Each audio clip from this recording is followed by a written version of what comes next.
Hello बच्चों, कैसे हैं आप सब। घड़ी कर रही है इशारा 3 बजने का और वक्त हो चला है हमारा मनपसंद प्रोग्राम का। जी हाँ, मैं बात कर रही हूँ मेरा दूरदर्शन मेरा विद्यालय कार्यक्रम का, जिसमें क्लास 1 और 2 की पढ़ाई होती है और हम नई नई चीजें सीखते हैं, वह भी मजेदार ढंग से। अभी चूंकि हम लोगों के स्कूल बंद हैं, इसीलिए अपनी पढ़ाई घर पर ही रहकर करनी है, जिसमें हमारे साथ होते हैं मम्मी, पापा और घर के अन्य बड़े लोग। तो तैयार है ना आप सब? चलिए देखते हैं आज का कार्यक्रम हम लोगों के लिए क्या क्या लेकर आया है। आज सबसे पहले सुनेंगे बापू की पाती, जिसमें हम लोग प्यारे बापू महात्मा गांधी के जीवन प्रसंग से जुड़ी बातों को सुनकर उनसे सीख लेते हैं। उसके बाद जानेंगे हाथ धोने का सही तरीका के बारे में। फिर एक खेल खेलेंगे, जोड़ी, और उसके बाद चलेंगे पटना का संजय गांधी जैविक उद्यान और देखेंगे जू शो।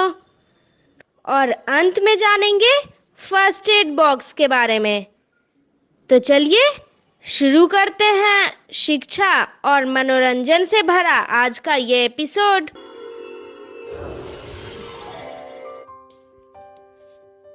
बापू की कहानी, जिसमें हम बात करेंगे महात्मा गांधी के जीवन के बारे में।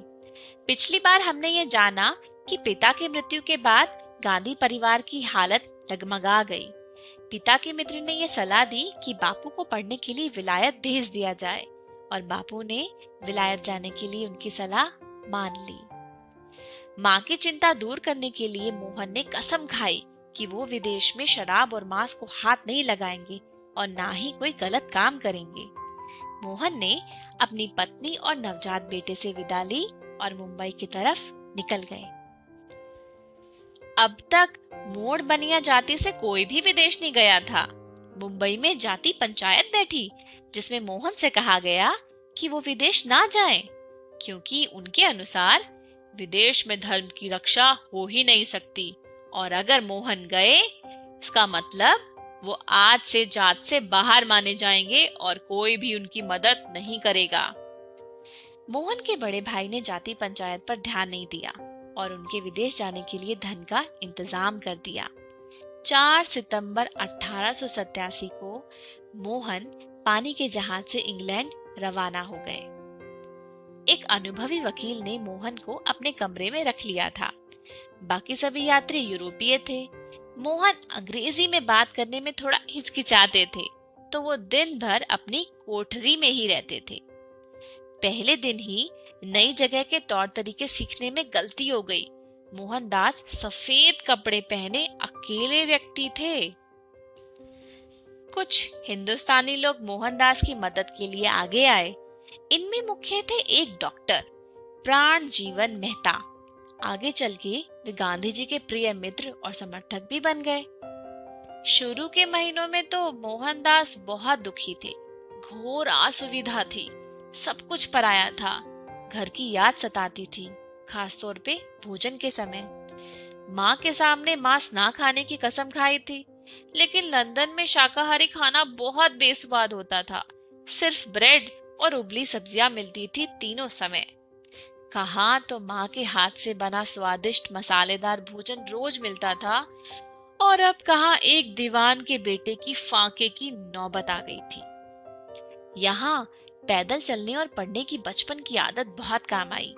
जितना हो सकता मोहनदास शहर में पैदल घूमते और तरह तरह का साहित्य पढ़ते। घूमते रहने की वजह से समय के साथ उन्हें लंदन में शाकाहारी भोजनालय भी मिलने लगे, और यहाँ खाना खाने वालों से दोस्ती होने लगी। मोहनदास के लिए अब शाकाहार मजबूरी नहीं था, नए दोस्त बनाने का एक तरीका बन गया था। मित्र उन पर जोर डालते थे कि केवल पढ़ाई नहीं, अंग्रेजों का रहन सहन सीखना भी जरूरी है। तो अब मोहनदास जेंटलमैन बनना चाहते थे, तो उन्होंने कपड़े और महंगी टोपी सिलवाई, नाचना सीखने की कोशिश करी, वायलिन बजाना भी। बाल काढ़ना, टाई बांधना और भाषण देने की कला भी सीखनी चाहिए। मोहनदास यह सब सीख नहीं पाए, अलबत्ता इस पर खर्चा बढ़ता ही गया। उन्हें ध्यान था कि उनके बड़े भाई ने तंगी की हाल में उनकी विदेशी पढ़ाई के लिए धन का इंतजाम किया था। उन्होंने सोचा, मुझे कौन सा इंग्लैंड में जीवन बिताना है। लच्छेदार भाषण सीखकर मैं क्या करूंगा, और नाच नाच कर मैं सभ्य कैसे बनूंगा। मैं तो विद्यार्थी हूँ, मुझे विद्याधन बढ़ाना चाहिए। और फिर कुछ महीनों में वो समझ गए कि फिजूल खर्ची बंद होनी चाहिए। और फिर उन्होंने अपना वायलिन शिक्षिका को लौटा दिया कि वे उसे बेचकर धन लौटा सके। अपना भोजन खुद बनाने में मोहनदास ने आहार के प्रयोग करने की आदत पड़ गई। जीवन भर उन्होंने भोजन के प्रयोग किए और इससे उनका स्वास्थ्य भी ठीक बना रहा। वकालत की पढ़ाई तो आसान थी, उसे मोहनदास ने आसानी से पार कर लिया। आज के लिए इतना ही। आगे हम देखेंगे कि जब बापू वकालत पढ़ने के बाद भारत वापस आए तो उन्हें किन परेशानियों का सामना करना पड़ा।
जोड़ी।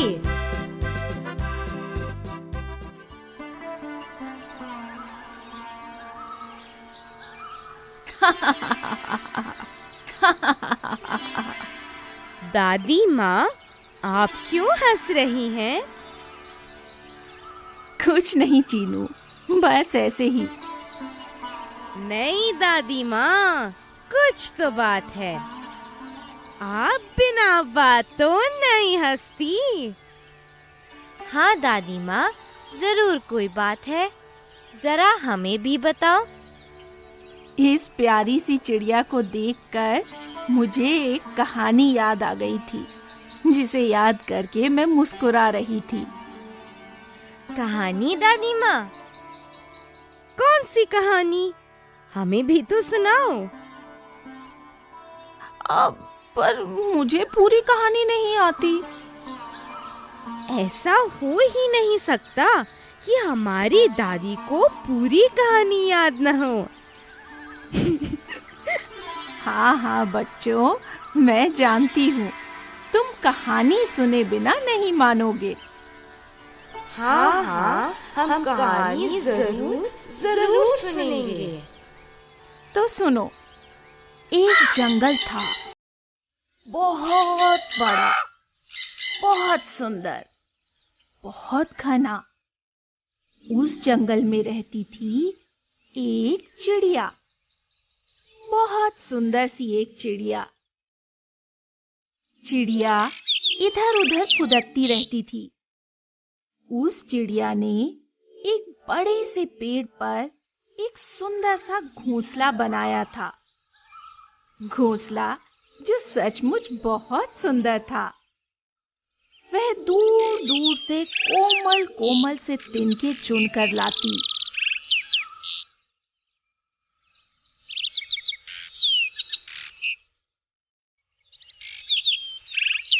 अपने प्यारे से घोंसले को उनसे सजाती। चिड़िया ने उस घोंसले में 4 प्यारे से अंडे दिए। अंडों को देख देख कर वे बहुत खुश होती। उन्हें अपने पंखों की छाया देती। ऐसे ही दिन कट रहे थे। चिड़िया अंडों की बड़ी देखभाल कर रही थी। एक दिन चिड़िया दानों की तलाश में जंगल में कहीं और गई। उस पेड़ के पास एक बिल था। बिल के अंदर एक काला सा भयानक सांप रहता था। सांप दादी माँ। हाँ, सांप, काला सा, लंबा सांप। वह अक्सर पक्षियों के अंडे खा जाता था। बड़ा गंदा सांप था। फिर क्या हुआ दादी माँ? क्या उसने उस प्यारी सी चिड़िया के अंडे भी खा लिए? सुनो भाई, कहानी का मजा समाप्त मत करो। पूरी कहानी सुनो। तो मैं कहाँ थी? दादी माँ, आप बता रही थी कि चिड़िया दानों की तलाश में दूर जंगल गई। हाँ, तो चिड़िया के पेड़ से उड़ने का सांप को पता चल गया। उसने सोचा इस समय घोंसले से अंडे चुराना सबसे ठीक रहेगा। और सांप पेड़ पर चढ़ गया।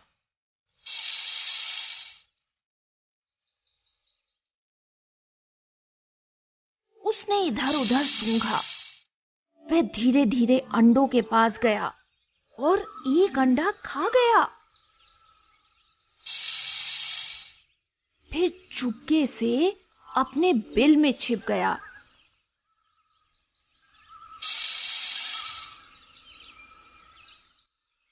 थोड़ी देर बाद चिड़िया दाने लेकर वापस अपने घोंसले के पास आ गई। ये क्या? चिड़िया ने देखा उसका एक अंडा गायब है। वह जोर जोर से चींची करके रोने लगी। उसे रोता देखकर काफी सारी चिड़िया उसके निकट आकर उसे समझाने लगी।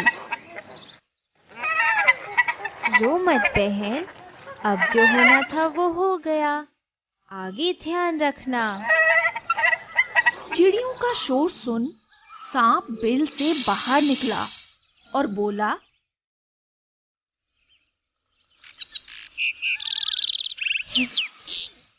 चिड़िया बहन, यह किसी जालिम की करतूत है। हिस, तुम चिंता न करो। अब मैं इस पेड़ के नीचे से ही तुम्हारे अंडों की सुरक्षा करूंगा। सांप भैया, अब तो तुम्हारा ही सहारा है। इस तरह से चिड़िया सांप के बहकावे में आ गई। एक दिन चिड़िया फिर दूर जंगल में गई। चिड़िया के जंगल में जाते ही सांप फिर से पेड़ पर चढ़ गया।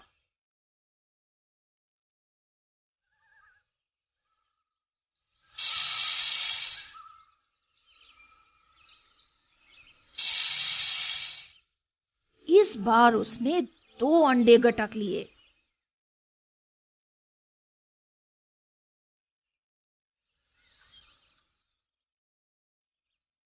चिड़िया जब शाम को दाना चुगकर वापस आई तो उसने अपने 2 अंडों को गायब पाया। चिड़िया जोर जोर से ची ची करके रोने लगी। हाय, मेरे प्यारे प्यारे से अंडे किसने लिए? हाय मेरे अंडे, हाय मेरे अंडे।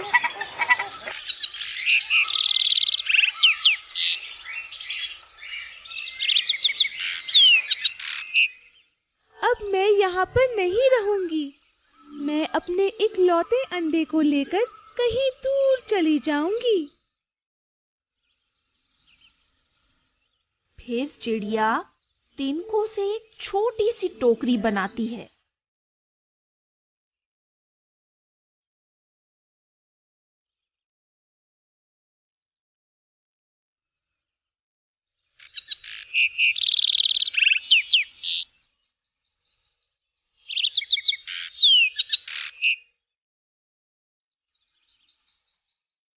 उस टोकरी में प्यार से अंडे को रखती है और चोंच में टोकरी पकड़कर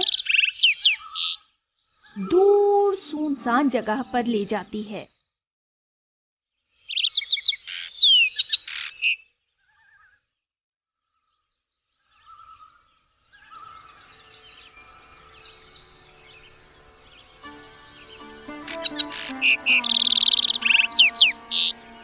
कुछ दिनों बाद उस अंडे से एक प्यारा सा चूजा निकलता है। चिड़िया उस चूजे की बड़ी देखभाल करती है। वह पेड़ के चारों ओर तिनकों और टहनियों से चूजे की सुरक्षा का घेरा बना देती है। चूजा दिन रात उसी घेरे में रहता है। एक दिन बच्चा अपनी चिड़िया माँ से कहता है, माँ, मैं इस घेरे से ऊब चुका हूँ। मुझे इसमें रहना बिल्कुल अच्छा नहीं लगता। आपसे विनती है कि आप मुझे अपने साथ जंगल में दाना चुगने ले जाया करो। मगर चिड़िया नहीं मानी। वह रोज दाने चुग कर लाती और चूजे को खिलाती। धीरे धीरे चूजा बड़ा होने लगा। एक दिन बच्चे ने अपनी चिड़िया माँ के लाए दाने खाने से मना कर दिया। उसने कहा कि मैं तुम्हारे साथ उड़ना चाहता हूँ, दूर दूर की सैर करना चाहता हूँ। आखिर चिड़िया को बच्चे की जिद के आगे झुकना पड़ा। वह बच्चे को अपने साथ लेकर जंगल की ओर उड़ी। बच्चा बहुत खुश था। उसने अपने पंखों को पूरा खोलकर ऊंची उड़ान भरी। बच्चा पहली बार अपने घेरे से बाहर आया था। उसने बाहर की दुनिया नहीं देखी थी। उसे सब कुछ अजीब लग रहा था। उसने उड़ते हुए जमीन पर कुछ देखा। वह नीचे एक पेड़ पर उतरकर बैठ गया। बच्चे ने अपनी माँ से पूछा, माँ, वह क्या है? बेटा, वह शेर तथा उसके साथ शेरनी है। शेर और शेरनी, वह क्या है माँ? बेटा, वह हाथी तथा वह हथनी है। इतने बड़े होते हैं हाथी और हथनी। हाँ बेटा। माँ, उधर देखो, वह क्या है? बेटा, वह नर गिलहरी तथा मादा गिलहरी है। नर गिलहरी तथा मादा गिलहरी। यह नर और मादा क्या होता है? बेटा, प्राणियों में 2 तरह के लिंग होते हैं, नर यानी पुल्लिंग और मादा यानी स्त्रीलिंग।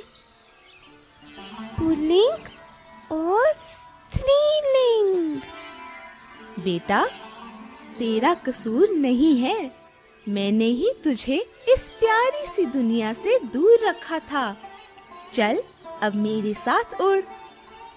मैं ही इस खूबसूरत दुनिया के प्राणियों से तेरा परिचय कराती हूँ। वह देख, बिल खोदता चूहा और उसकी चूहिया। चूहा और चूहिया। वह प्यारा सा बकरा और उसके साथ प्यारी बकरी।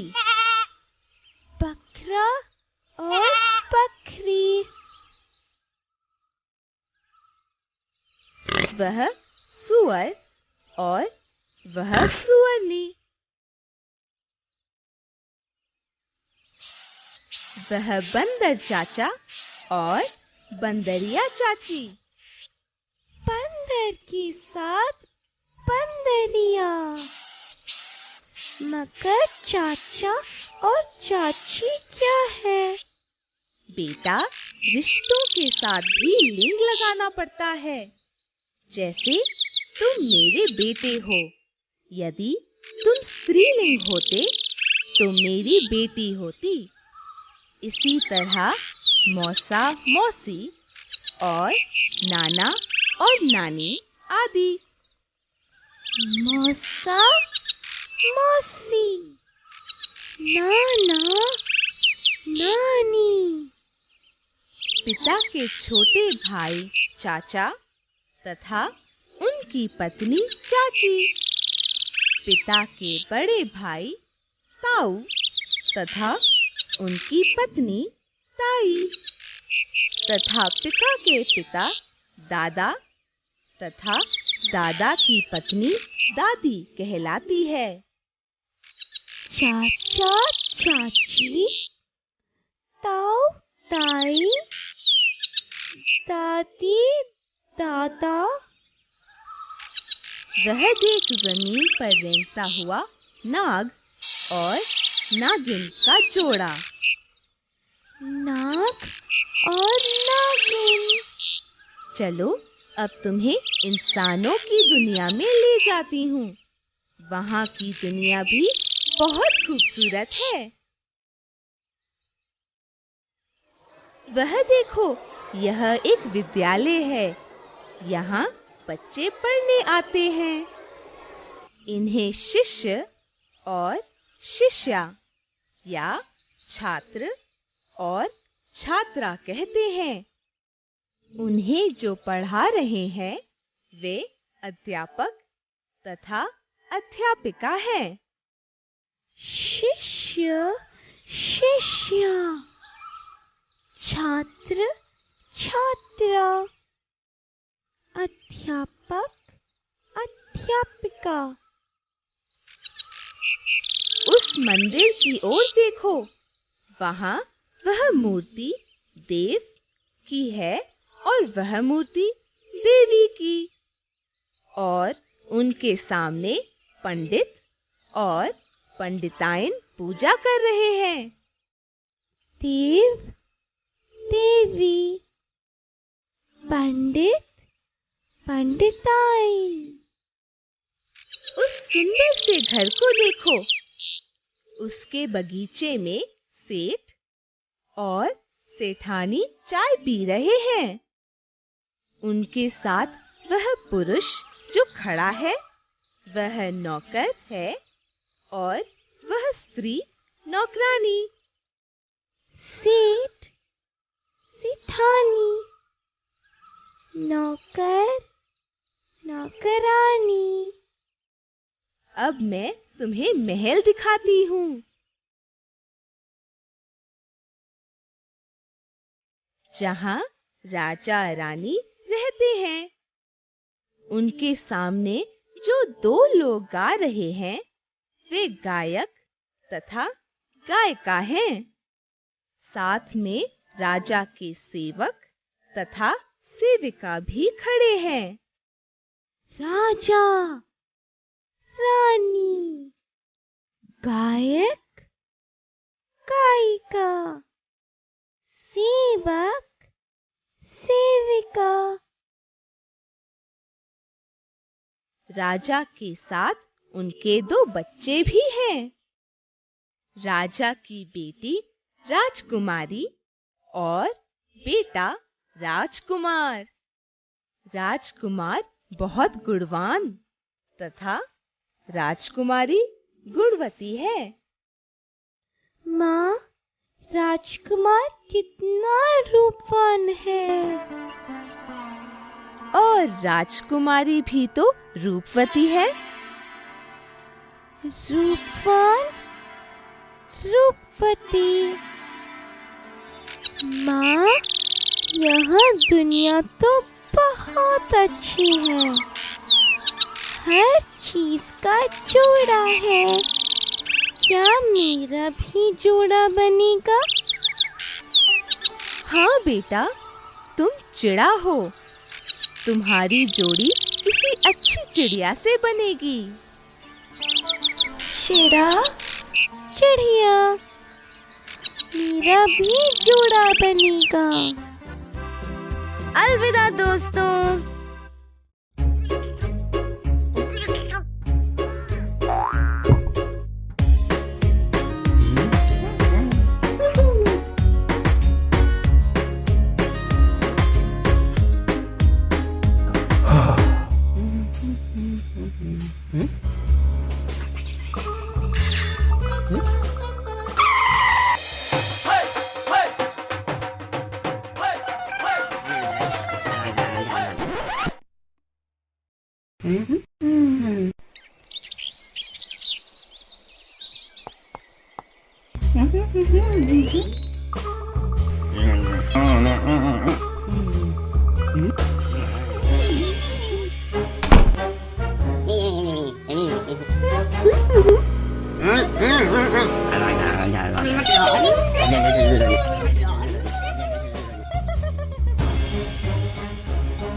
Covid kagak ada dia. Dia kata,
Sanjay Gandhi जैविक उद्यान जू आउटरीच प्रोग्राम में आज हम किसी जानवर के एनक्लोजर के पास नहीं चलेंगे।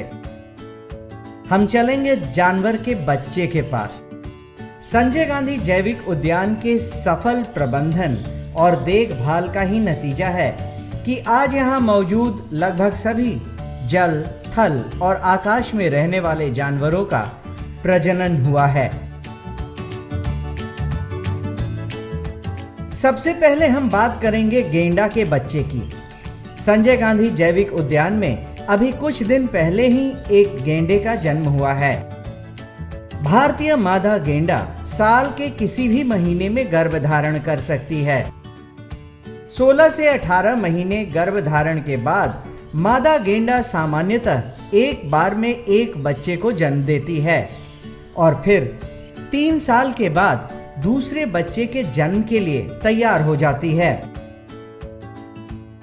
जन्म के समय नवजात शावक का वजन लगभग 40 से 50 किलोग्राम तक का होता है। जन्म के कुछ घंटों के बाद नवजात शावक न सिर्फ जमीन पर चलने फिरने लगते हैं बल्कि पानी में तैरने भी लगते हैं।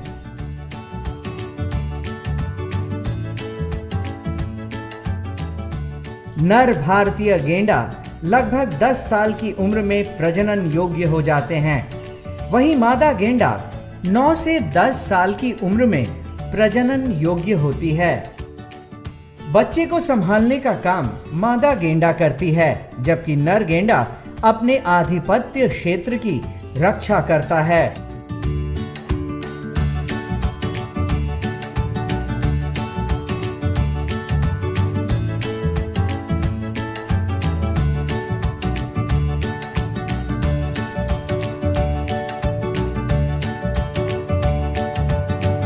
नर भारतीय गेंडा लगभग 10 साल की उम्र में प्रजनन योग्य हो जाते हैं। वहीं मादा गेंडा 9 से 10 साल की उम्र में प्रजनन योग्य होती हैं। गेंडे के बच्चे के बाद अब हम चलेंगे जिराफ के बच्चे के पास। संजय गांधी जैविक उद्यान में अभी जिराफ का एक बच्चा है। इसका जन्म भी संजय गांधी जैविक उद्यान में ही हुआ है। 13 से 15 महीनों के गर्भ धारण के बाद मादा जिराफ एक बार में एक बच्चे को जन्म देती है। दुनिया का सबसे लंबा जानवर जिराफ जन्म के समय 1.8 मीटर लंबा होता है और जन्म के समय इनका वजन लगभग 90 से 110 किलोग्राम तक होता है। इसके जन्म के समय इनकी मां यानी मादा जिराफ सामान्यतः खड़ी रहती है और जन्म के कुछ ही घंटों के अंदर जिराफ के बच्चे चलने फिरने लगते हैं। ये नवजात शावक 3 से 4 साल के बाद प्रजनन योग्य हो जाते हैं और मादा जिराफ साल के किसी भी महीने में गर्भ धारण कर सकती है।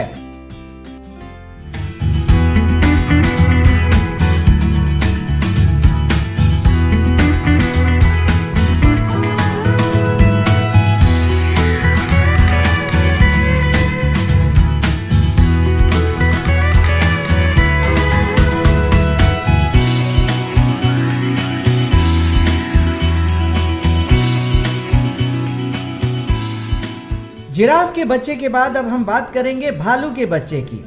संजय गांधी जैविक उद्यान में अभी भालू के बच्चों की संख्या 2 है। दोनों बेहद चंचल, चालाक और स्वस्थ हैं। मादा भालू साल के किसी भी महीने में गर्भधारण कर सकती है। लगभग 7 महीने यानी 210 दिनों के गर्भधारण के बाद मादा भालू एक बार में 3 से 4 बच्चों को जन्म देती है, जो देखने में बेहद खूबसूरत लगते हैं।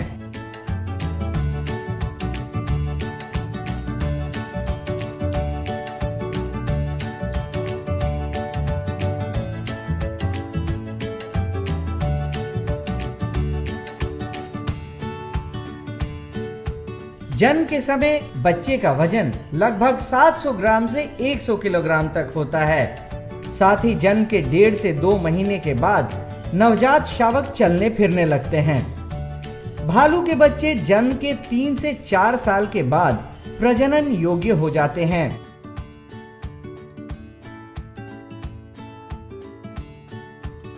किसी भी जू के सक्सेस का उसका जो मैनेजमेंट का पैरामीटर है वो उसके ब्रीडिंग से देखा जाता है और इसमें पटना जू काफ़ी लकी है कि यहाँ जितने भी स्पीसीज़ हैं उन सबों में लगभग ब्रीडिंग काफ़ी अच्छी ब्रीडिंग हो रही है। और जो ब्रीडिंग का मेन पर्पस है या हम लोग उसको साइंटिफिकली मैनेज करते हैं कि इन ब्रीडिंग ना हो पाए, उसका जितने भी साइंटिफिक पैरामीटर्स हैं उसको हम लोग ध्यान देते हैं और ये कोशिश करते हैं कि जो भी नए बच्चे हो रहे हैं वो हेल्दी रहें, उनके अच्छे से केयर हो सके।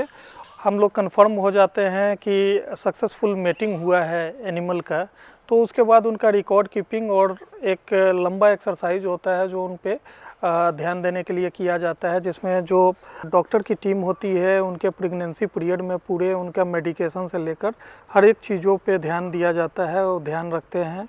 और जब उनका डिलीवरी का टाइम नज़दीक आता है तो उनके इनक्लोजर्स में सीसीटीवी कैमरा या इसकी व्यवस्था भी की जाती है। संजय गांधी जैविक उद्यान में आने वाले दर्शक इन जानवरों को अपने मां के साथ देखकर बेहद खुश होते हैं। आज के कड़ी में बस इतना ही। कल फिर मिलेंगे पटना जू शो में एक नए एनक्लोजर के पास एक नए जानवर के साथ। तब तक के लिए नमस्कार।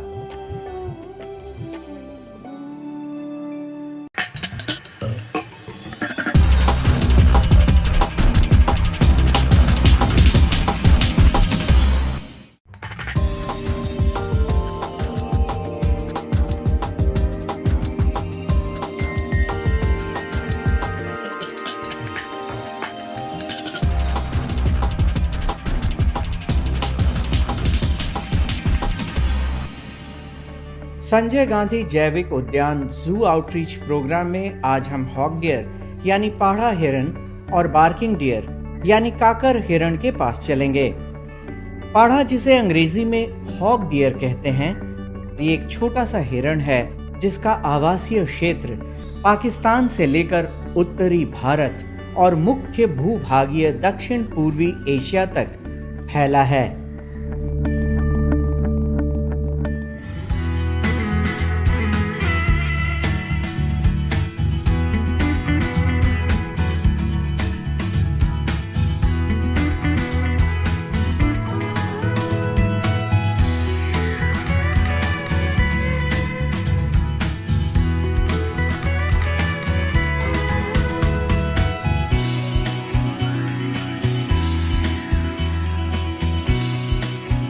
पाढ़ा हिरन अंतर्राष्ट्रीय प्रकृति संरक्षण संघ IUCN की संकटग्रस्त प्राणियों की सूची में शामिल है।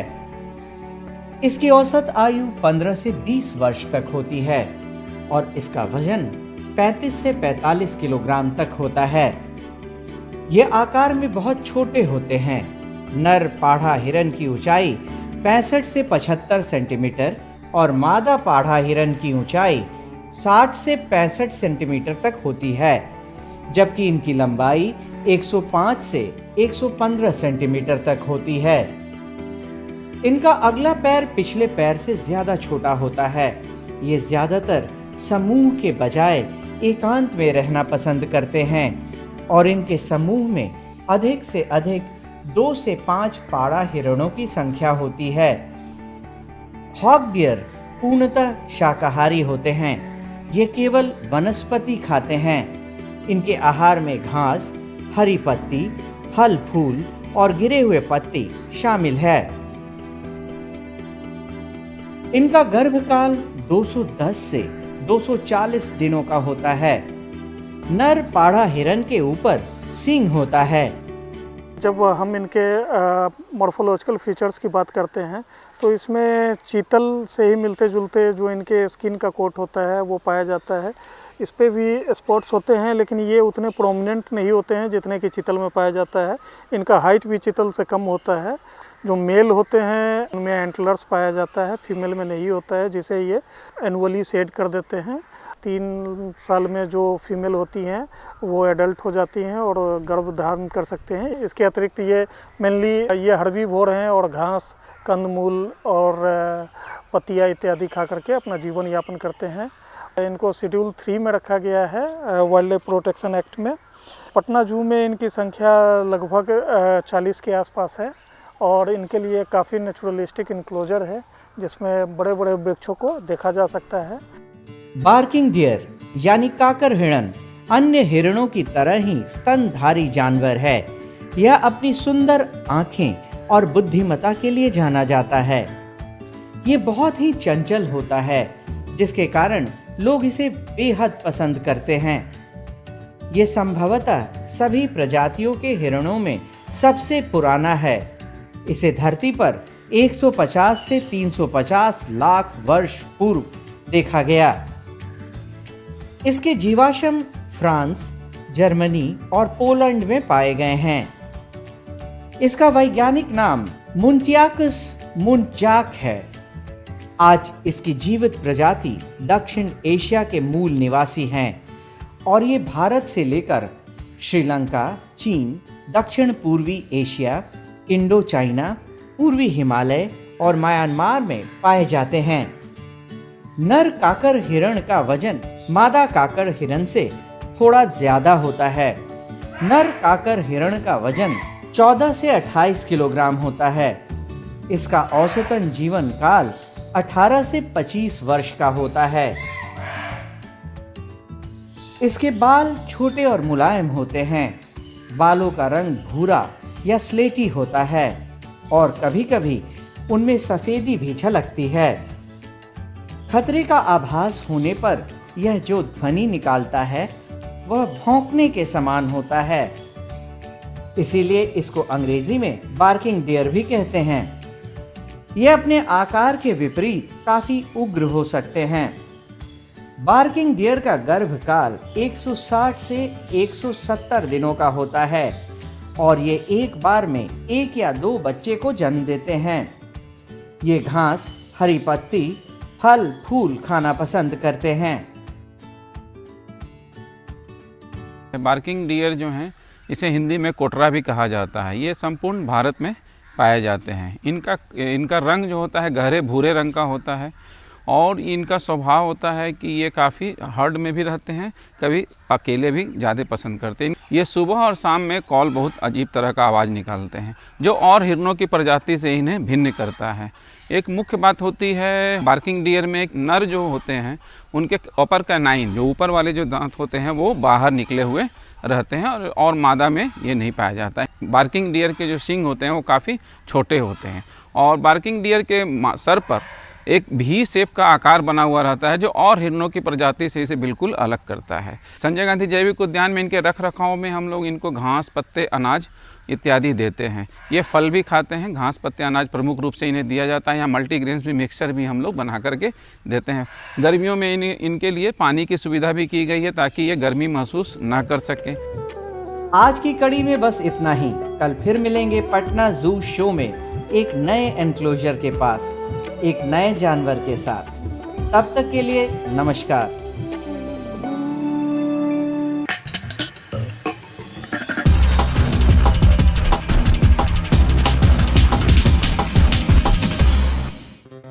First aid box.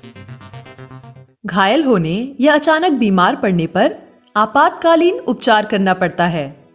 डॉक्टरी इलाज से पहले किए जाने वाले इस उपचार को प्राथमिक उपचार या फर्स्ट एड कहते हैं। फर्स्ट एड बॉक्स में प्राथमिक उपचार के लिए आवश्यक सभी चीजें एक जगह पर मौजूद होती हैं। इस बक्से के ऊपर एक धन या क्रॉस का निशान बना होता है। इन चीजों को हम 3 समूहों में बांट सकते हैं।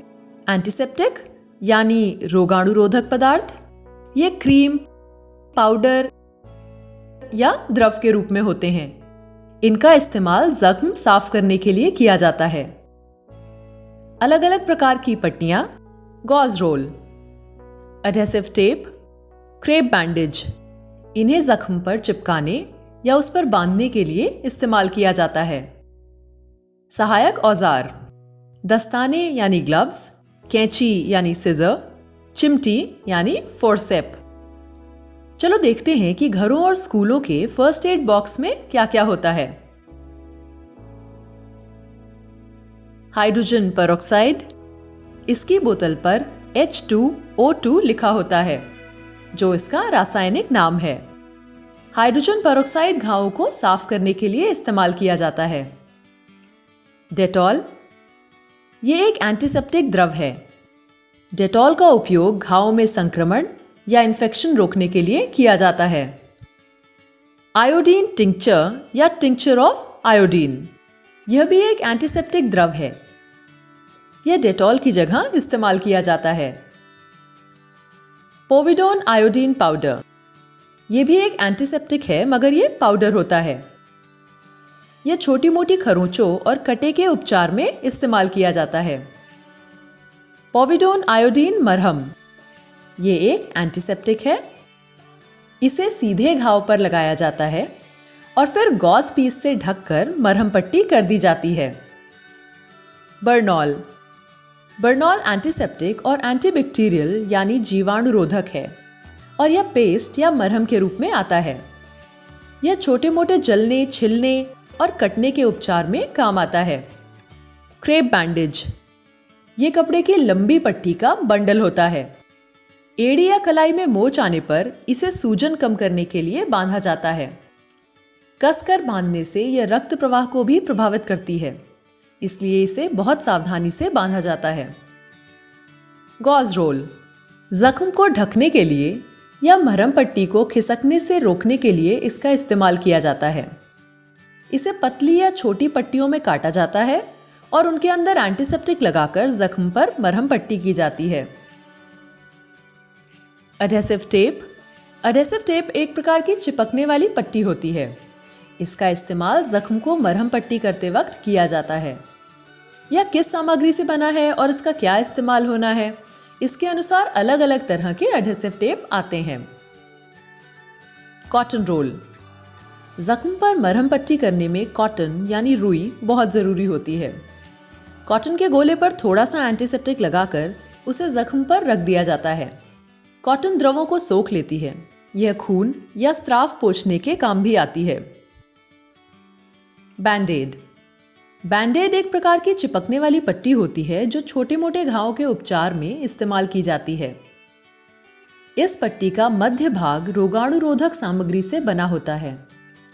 मध्य भाग के दोनों ओर की पट्टी इसे शरीर पर चिपकाने के काम आती है। कैंची, गॉज रोल एडहेसिव टेप को काटने के लिए।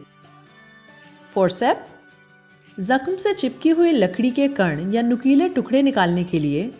और गेज व कॉटन को पकड़ने के लिए फोर्सेप का इस्तेमाल किया जाता है। ग्लव्स, दूसरों को फर्स्ट एड देते वक्त संक्रमण से खुद का बचाव करना बहुत ज़रूरी है, इसलिए ग्लव्स इस्तेमाल किए जाते हैं। चलो देखते हैं कि इन सभी को फर्स्ट एड बॉक्स में व्यवस्थित तरीके से कैसे रखते हैं। Crepe bandage, Dettol, iodine tincture, hydrogen peroxide, Burnol, povidone iodine मरहम, adhesive tape, bandaid, cotton roll, gauze roll, povidone iodine powder, micropore adhesive tape, कैंची यानी सिजर, फोर्सेप, ग्लव्स। तो अब हम अपने फर्स्ट एड बॉक्स के साथ बिल्कुल तैयार हैं। ध्यान रहे कि फर्स्ट एड बॉक्स की सभी चीज़ें आप इस्तेमाल करें या ना करें, एक निश्चित समय के बाद उन्हें बदलना ज़रूरी है। क्या आप पता कर सकते हैं कि ऐसा क्यों करना चाहिए? तो आशा करती हूँ बच्चों, आज के एपिसोड में आपने जरूर कुछ नया सीखा होगा। आप अपने विचार हमें स्क्रीन पर दिए गए व्हाट्सएप नंबर 9431043527 या ईमेल आईडी bepcddprogram@gmail.com पर भेज सकते हैं। इसके अलावा इसके सारे एपिसोड बिहार शिक्षा परियोजना परिषद की वेबसाइट पर डिजिटल लर्निंग सेक्शन में भी उपलब्ध है। विजिट करें www.bepcssa.in। तो घर पर रहें, पढ़ते रहें, बढ़ते रहें। मिलते हैं अगले एपिसोड में। बाय बाय बच्चों।